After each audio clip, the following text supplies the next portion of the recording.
Bonjour à toutes. Comment allez-vous, mesdames, messieurs, peut-être aussi? Comment allez-vous? C'est Catherine sur sa page perso. Aujourd'hui, petit partage, ces temps-ci, c'est l'été, je viens en live un petit peu tous les jours pour vous partager un peu les pépites que moi j'ai compris tout au long de ma vie et que je suis un peu en train de revisiter. Alors aujourd'hui, j'aimerais vous partager, vous questionner d'ailleurs sur la question suivante. Est-ce que vous avez conscience que la femme est parfois, souvent, toujours la gardienne de l'harmonie des lieux, des familles, des groupes de travail dans lesquels elle évolue? Est-ce que pour vous, ça résonne comme ça? Moi, en tout cas, c'est mon expérience, certainement en famille, certainement également au travail. Alors, je ne sais pas pour votre part comment vous vous sentez lorsqu'il y a un dysfonctionnement, une dispute. Ah, mon chien! Une dispute autour de vous, d'accord? Oh là là!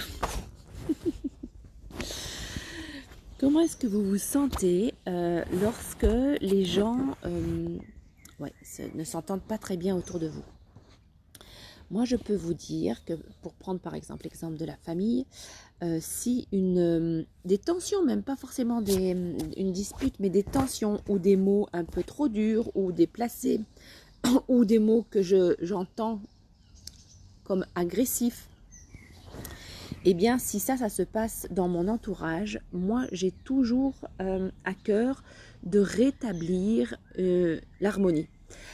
Et alors, bien sûr, voilà, il y a le mot qui vient, c'est le mot sauveur. Attention ma fille, de ne pas jouer au sauveur.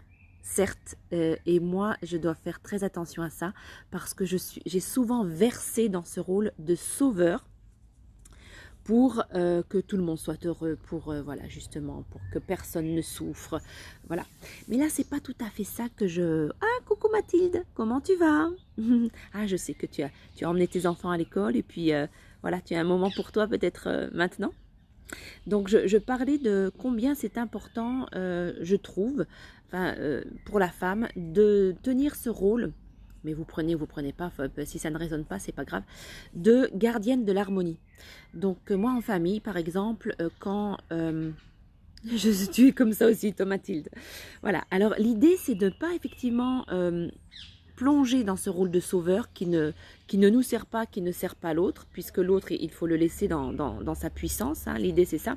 Mais quand même, je trouve que nous les femmes, quand on a des tensions autour de nous, c'est peut-être plus facile pour nous de rétablir cette harmonie. Mais ça ne veut pas forcément dire que l'on va courir après tout le monde pour les prendre dans nos bras. Ça veut dire que parfois rien que par notre présence, par le fait qu'on ne va pas comme tous les autres glisser dans les tensions ou le bing-bong verbal, eh bien rien que par ça, par notre présence, on garde cette espèce de pilier d'énergie, on garde des hautes vibes de façon à ce que tout le groupe n'aille pas dans la dispute par exemple. Ou moi, je suis assez championne pour quand il y a les tensions, je prends ça et je réoriente la conversation sur autre chose pour que voilà, ça se dissolve tout seul.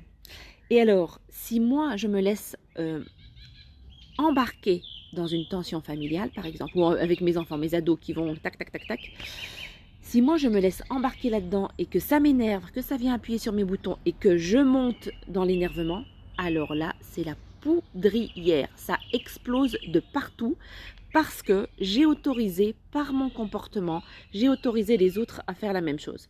Voilà. Est-ce que ça résonne? Est-ce que vous avez déjà observé ça autour de vous?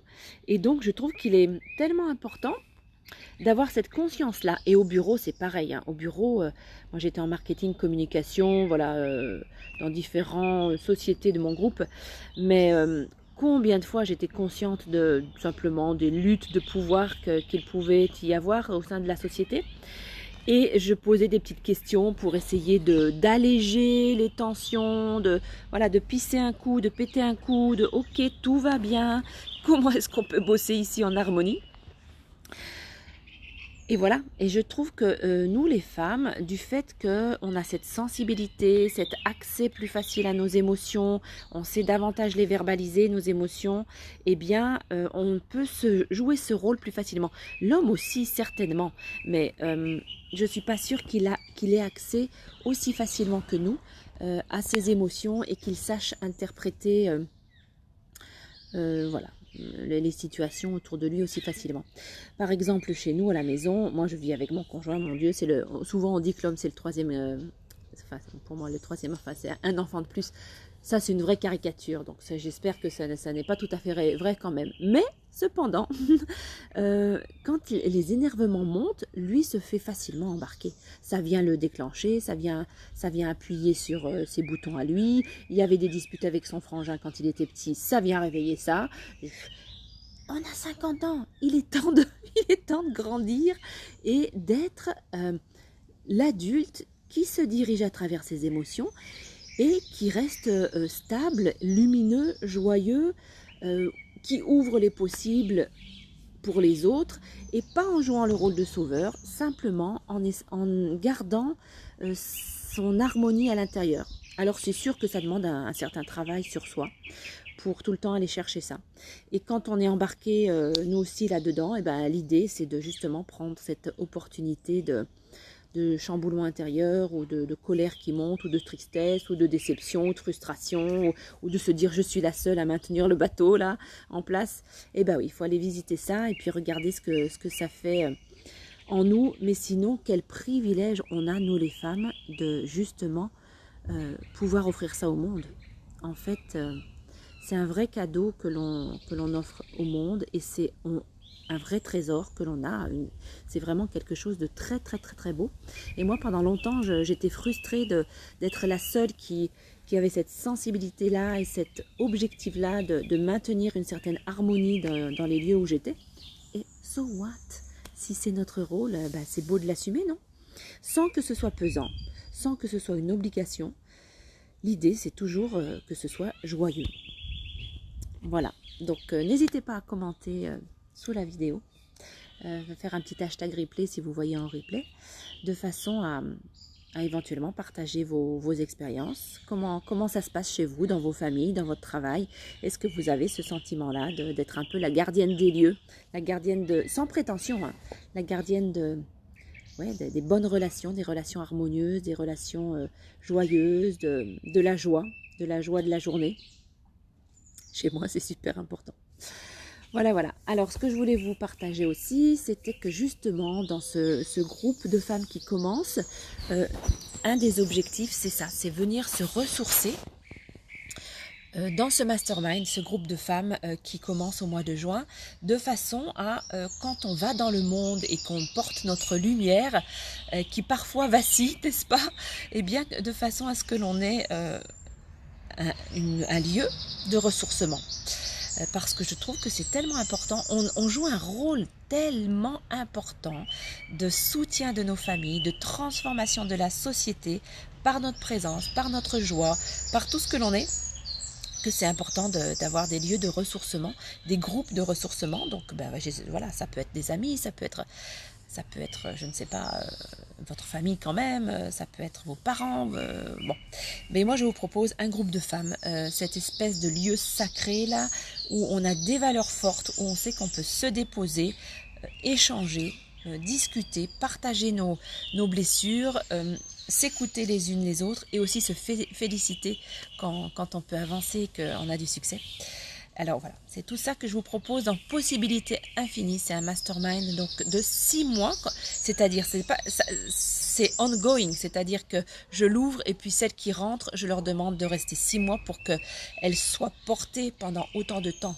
Mais après ça continue, c'est-à-dire que si vous rentrez en juillet, vous restez jusqu'en décembre, si vous rentrez en août, vous restez jusqu'en janvier, etc. Voilà, l'idée c'est de tourner comme ça. Donc je vous mettrai le lien pour celles qui sont intéressées au-dessus de la vidéo. Et puis voilà, dites-moi si c'est quelque chose qui vous tente. Vous pouvez faire mettre hashtag mastermind ou mastermind tout simplement sur la vidéo si vous avez envie d'avoir plus d'infos. Voilà, voilà, mesdames, j'espère que vous aussi, vous êtes le phare dans la tempête parfois, solide, ancré, lumineux, joyeux, sans obligation, juste parce que c'est vous, juste parce que c'est votre nature, juste parce que vous êtes cet être lumineux qui, voilà, qui sait que son rôle est tellement important que... Ah oui, Mathilde, d'accord. Ben voilà, ça fonctionne comme ça. T'es pas obligé de rentrer tout de suite. L'idée, c'est de rentrer quand c'est bon pour toi. Exactement. Oui, toi, tu vas bientôt déménager. Oh là là. Je te souhaite plein de belles choses. Vraiment, vraiment, vraiment. C'est un grand saut là que tu t'apprêtes à faire. C'est merveilleux. Tu vas, mon Dieu, que vas-tu découvrir? Que d'aventures, que de nouvelles rencontres, que de nouveaux endroits, de nouveaux lieux, un nouvel environnement. C'est tout bon, tout bon. Une nouvelle école, j'imagine, pour tes enfants à la rentrée. Donc, waouh! Peut-être un nouveau travail pour ton mari aussi. Voilà, ça, c'est tout bon, les déménagements, quand on change de région. Bah oui, je vois. Voilà, voilà, ben, je vous embrasse toutes, je vous souhaite une très très belle journée, et puis voilà, soyez les lumières que vous êtes. À bientôt, bye bye.